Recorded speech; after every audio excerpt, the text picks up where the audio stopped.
Force Davao. Pasado alas 9 kaganyang buntag, nagtapok ang mga personahe kan sa CSWDO, CTTMO, Central 911, PSSCC, DCPO, BFP, CDRRMO ug CSU sulod sa Task Force Davao Headquarters. Aron hisgutan ang paspas nga pagresponde o pagresolba sa kakulian sama sa terror attack sa Kawanangan, Kadagatan ug Kayutaan. Ang tulo ka mga posibleng senaryo maong kidnapping, mga nakaangkla nga mga barko nga naapalibot sa syudad ug pag-atake sa oil back plant facilities sa saksa ning syudad. Sumala ni Colonel Darin Cumia ang Task Force Commander, pagpangandam kini sa posibleng pagpangatake sa mga terorista sa syudad. Sa ngayon kasi nakadevelop na tayo ng mga possible scenarios na po pwedeng mangyari dito sa Davao City.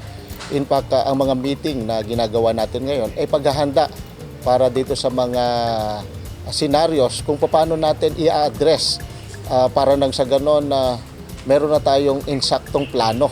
Matod ni Colonel Cumia, pinaka-importante sa meeting ang pagpakgang sa posibleng terroristic activity. Marami tayong mga ginagawang mga security measures para nang sa ganon maprotektahan natin ang Davao City dito sa loob, even sa border, patuloy nating pinahihigpit ang ating pagbabantay.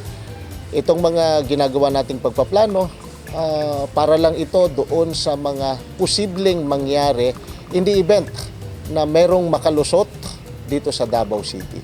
Lahat ng bagay pagdating sa seguridad ng Davao City, kailangan nating pagplanuhan, siguruhin na merong appropriate response and reaction ang lahat ng security forces, kasama na ang mga ahensya ng local government unit ng Davao City.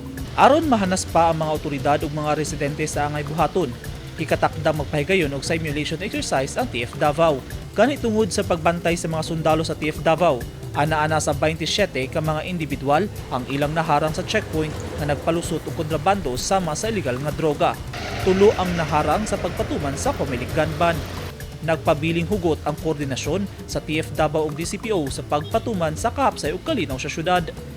Kahit na nagluaga ang ating alert level dito sa Davao City, patuloy nating minomonitor ang mga kaganapan at sa ngayon wala pa naman tayong mga activities or event na nakikita na mangyayari ngayong buwan ng Marso sa paggunita ng Araw ng Davao. Ka-ready, nakahanda po ang inyong Joint Security Forces kasama ng Davao City Police Office at ang inyong Task Force Davao nang sa ganon ma-ensure natin yung safety and security ng Davao City. Davao City Police Office has relentlessly provided all our force mahimong maximum ang atong deployment sa tanan nato nga mga personnel sa all places of convergence, considering 100% na allowed na tanan indoor and outdoor na mga activities, mga establishments, offices. So in as much nga nag-level 1 na kita, the Davao City Police Office is more fever o strict ang ato ang implementation, especially sa nagpabilin na restriction sa COVID protocol. Kooperasyon sa katawhan ang kanunay gilauman sa TF Davao ug DCPO. Eugene Hinutan, Newsline Philippines. Stay safe!